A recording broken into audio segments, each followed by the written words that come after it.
You ask Tiger to solve. This deals with linear equations with one unknown.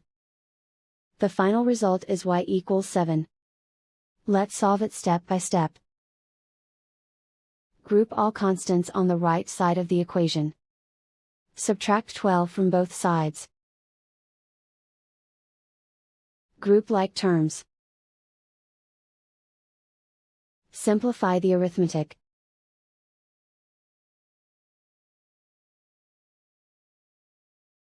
Isolate the y. Multiply both sides by -1.